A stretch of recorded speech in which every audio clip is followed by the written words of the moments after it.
Welcome to the Friends of Lake Warner Virtual Watershed Symposium. This is a new and innovative experience for all of us. We haven't done this before, but we're really excited about it. We know a lot of the presenters well, and we've been networking and working on this issue for a long time in this watershed, in our watershed of the Mill River. And so our keynote speaker is Cheri Ruane, and from Weston and Sampson. And Cheri, if you'd like to introduce yourself with any other credentials, please do so. Welcome. Sure. Thank you. I am psyched to be here. I went to school with Melissa right after they invented the printing press. Melissa and I were at UMass together studying landscape architecture. And so after, I'm not going to go through my entire resume, I promise. But after that, I did work for the city of Boston in a public servant capacity, and then went back to get my master's degree. And then I've been in private practice since then, and always been working in an interdisciplinary company.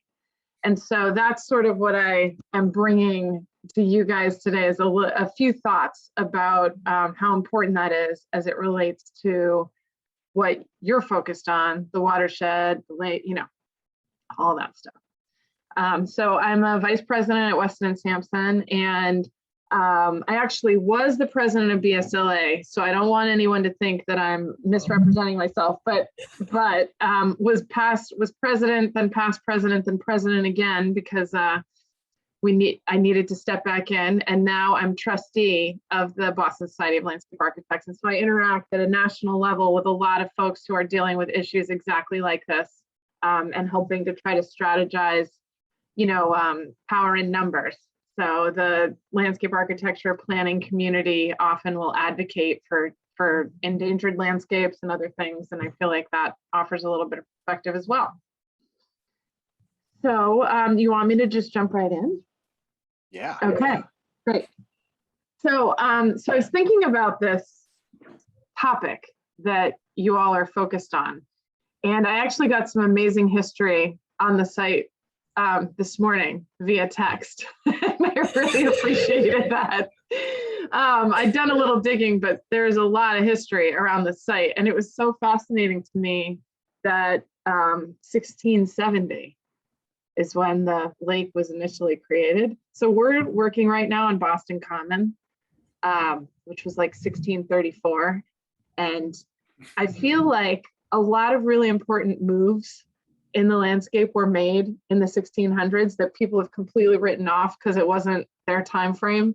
And I think it's telling, actually, how sometimes how personally centric we can be. But as I thought about sort of what the goal you guys are heading towards and what you're defining as success, I think one of the things that really struck me is how interdependent the thinking has to be, right? It can't just be about science. It can't just be about natural resources. It can't just be about the immediate watershed. It literally has to be socially and economically, and there has to be a lot of consideration. And a lot of the work that we do, we like to tout interdependence as a method of operating. And it's different than multidisciplinary. And it's different than just saying it's collaborative, right? It actually means that everyone around the table is literally dependent on the other people around the table in order to get to the right solution. And that takes a different mindset. It can really get tripped up if there's big egos around the table. Not that any of us would fall victim to such a, trite human condition, but other people might really get caught up and think that they are the expert in, cyanobacteria, and they are the expert in eutrophication, and they're the expert in these things. And so when you're sitting around the table, they're not listening to anything the landscape architect or the water quality, whatever, has to say, because they're the expert. And what I've found is that is very limiting in creating a breakthrough. And for me, what breakthrough means is this is what it feels like you guys are committed to. You are looking to create an outcome that is so awesome for the watershed and for the lake that you're willing to commit to it even before you know how to get there, right? It is such a discontinuous leap, right? You're suffering with all sorts of different issues that are compromising the watershed, and that's what's brought you guys together, right? Is to figure out how to make it healthier in general and make it an asset and a resource. And if you were to just put one foot in front of the other and say, okay, it's polluted, or it's this, or there's invasive species, or whatever, you might be so overwhelmed, right? And you would just take little tiny pieces. But instead, what I feel like, what I'm perceiving you guys are trying to do is you're trying to create this future, this alternative future that is awesome and so inspiring that you're all here to talk about it. You know, we all get only so much time, energy, and money, right? Those are really our resources. I'll throw health in there too. Less in our control, but time, energy, and money, we certainly have control over. And what you're choosing to spend that time, money, and energy on, at least in this part of your life, is really the improvement of this watershed and the advocacy of this watershed. And so as a result, I think what's inspiring to me is to see that a lot of this is really community driven, frankly. It's like you could choose to spend your time, money, and energy on a lot of things, right? But what you're choosing to do is actually improve the environment and actually be pretty civic minded about it. So you are consciously choosing to do that in a way that frankly is giving back well beyond yourself. So one of the things that I've come to realize in journeys such as this one, and I've taken on in my own life a bunch of different breakthrough opportunities. Some have been more successful than others. Some have been complete failures, but you learn from the failures as well. And I'll say that one thing that really helped me, and I offer this to you just for your consideration, is the difference between discipline and commitment. So discipline, in my experience, is a really rigorous, I'm sort of imagining like a drill sergeant in your head, like you got to do this, you got to show up, you got to, get the data, you got it, and if you haven't done it, then there's a lot of really abusive self-talk or communal abusive stuff, like we didn't get that done and that's a failure. And commitment is actually a far more nurturing, like your best friend, right? Commitment is like, God, it's amazing that you guys are committed to creating this future.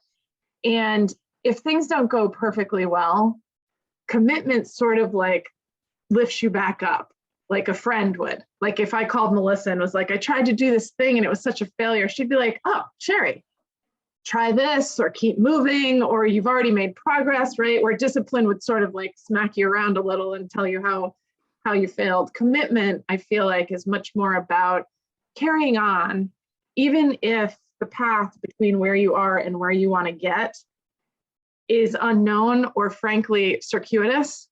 Like you have to be ready to commit. And it feels to me like this group in particular has really got clarity around the commitment and the outcome that you guys are looking to create. And I love to come across groups like this. And to me, it's no surprise that Melissa is deeply embedded, because she's always been the type of person that can find a cause that frankly is inspiring and important, but then infuse it with energy that sometimes I wonder where it comes from. But I feel like here, there's so much commitment and potential to get to the breakthrough outcome, frankly, that I'm super excited to hear more and learn more about where you guys are headed, and also offer sort of, Weston and Sampson has a lot of different engineers and scientists available. And if there is anything that we can do, that I can do to provide some additional resources to be helpful, that is something that absolutely I'd be interested in doing. But I feel like the history of the place you guys are working on, right? The 1670s is really first recorded history. Odds are humans came in contact with it long, long, long before then. And its evolution in time and its importance to society, I think it can, I feel like development happens, human development happens, and it doesn't really take into consideration the possibility there, and then it's compromised. But now what you're getting back to is how it becomes a larger part of the fabric around Hadley. And I do want to say that I did spend time in Hadley, mostly driving through it, because I went to UMass and I rode in Northampton at the boathouse on the Connecticut River. And so I would drive through Hadley either at 4:30 in the morning or at 7:30 in the morning, late in both directions, but was told by my dad that Hadley was the asparagus capital of the world. And after a little bit of research, what I learned was that it potentially was self-proclaimed, but I'm going to take it anyway and say that I feel like locations like this, right, that have so much passion around them, self-proclaimed, that's amazing, asparagus capital of the world, doesn't even matter if it's true or not, it has become true in many people's minds. I feel like similarly, the inspiration and the commitment to creating a healthy, vibrant watershed that becomes a resource to society and in bigger ways that make inclusive and really multi-generational improvement is pretty awesome. So I applaud you all, and really I'm looking forward to learning more about the cause, and I'm excited to find out more about how our interests overlap. And I'll end at 12:13. That's so great, Cheri. Thank you so much. Yeah, I wish we had known you 4 years ago when we were needing the dam repaired, and you could have done that pro bono. That would have been super. That would have been amazing. I mean, our geotechnical engineers would have been really excited for me to call them and tell them about that pro bono project. We could have used the $650,000 for something else. Yes, so well said and so inspirational. It's very true that this project was rooted around that dam repair, but the vision went deeper than that, and it was because of the layers of people that were involved, and I would say the landscape in itself is extraordinary. And it's been a great privilege to work with the people of Hadley, and it's been a great project for a watershed and wetland person. So yeah, it has taken, I think I started in 2008. So I think we're at like 13 years of really sort of plugging at it. So this is why it's good to share, what it takes, I think. Okay, do we have any other questions from audience members? We've got a little bit of time before Brian comes on.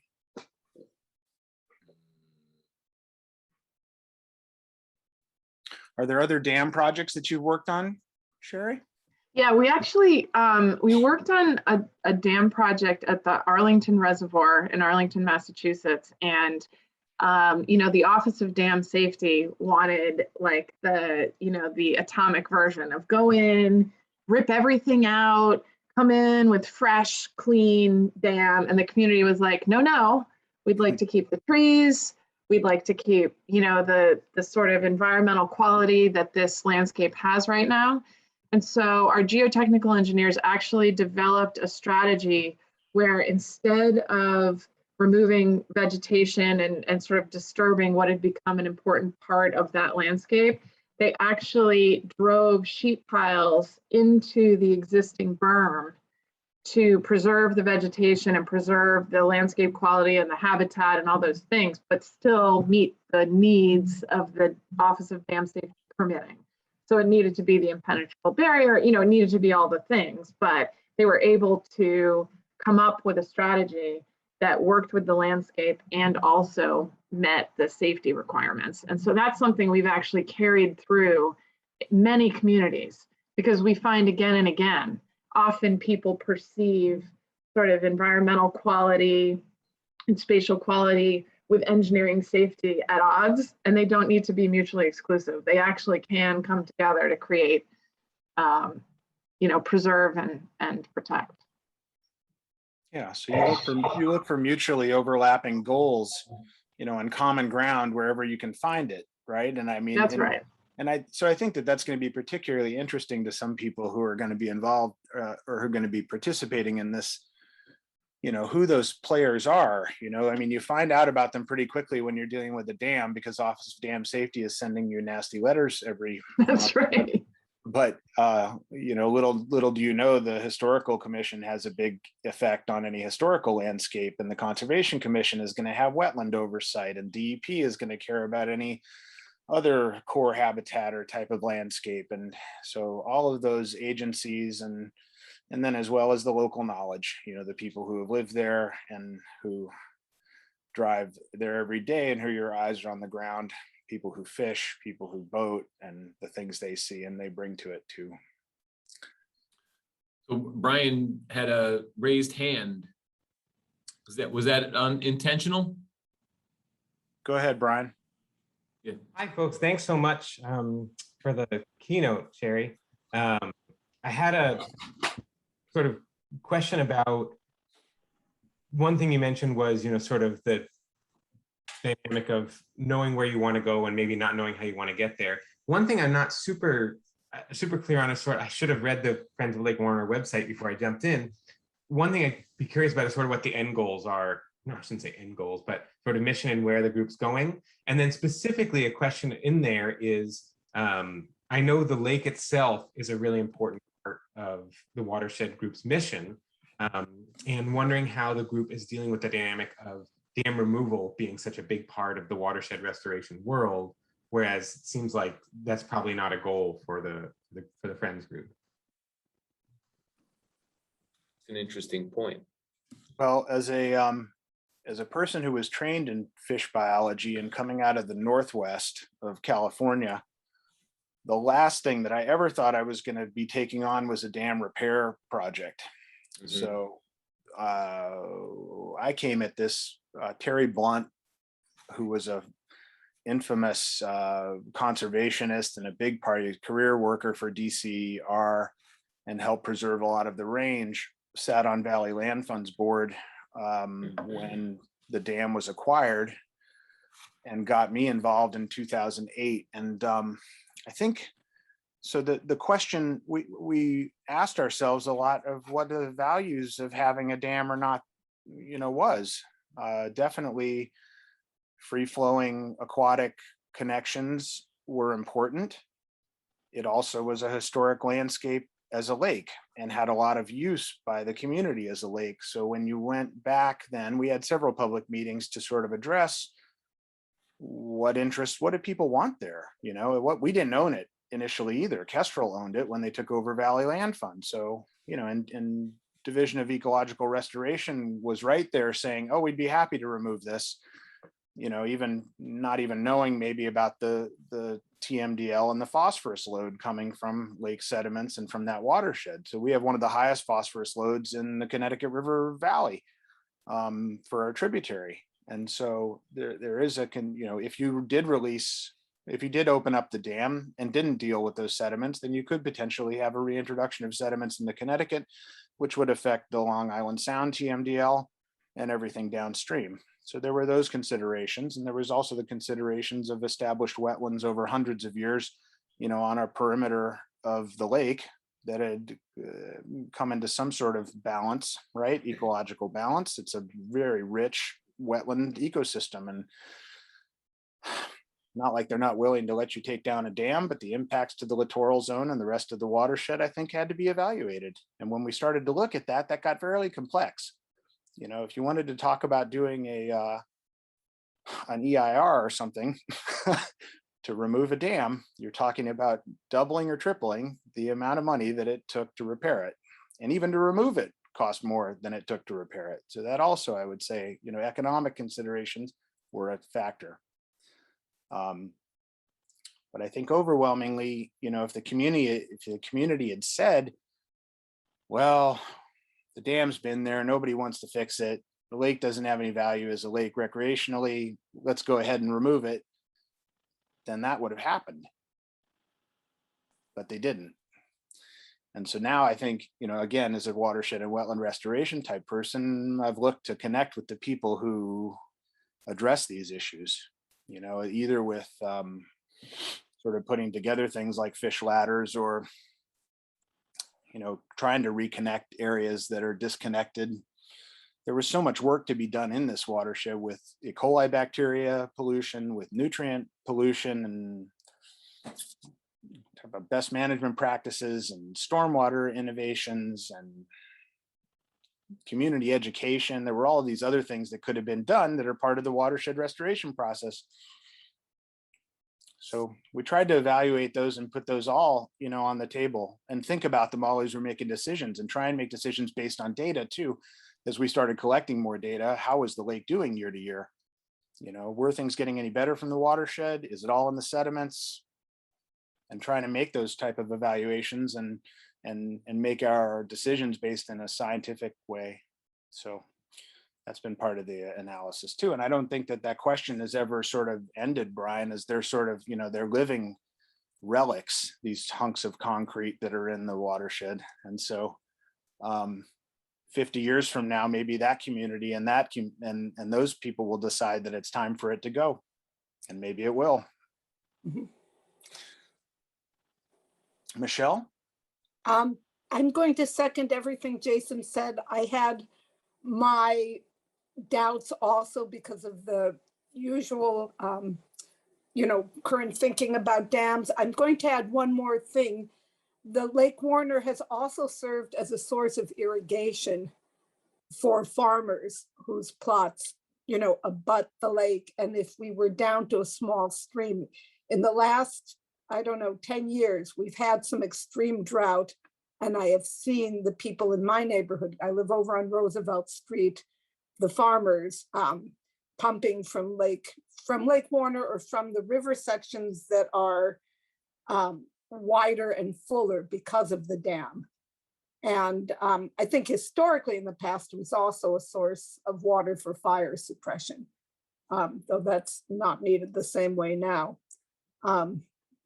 before we had a hydrant system. But I saw the farmers in my neighborhood really suffer through a few droughts, and it is a real resource to them.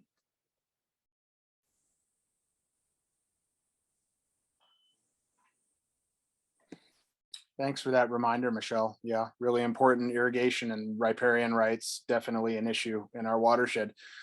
And statewide, I think, you know, that whole question of, you know, when do you need a permit? You know, only after 100,000 gallons a day, which is 1 cubic foot per second a day. So for a small stream, 7.5, 15 cubic feet per second, running at a base flow during the summer, that's not many users, you know, to really dry up a stream.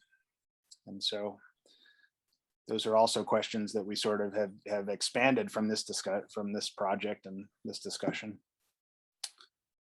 Any other questions?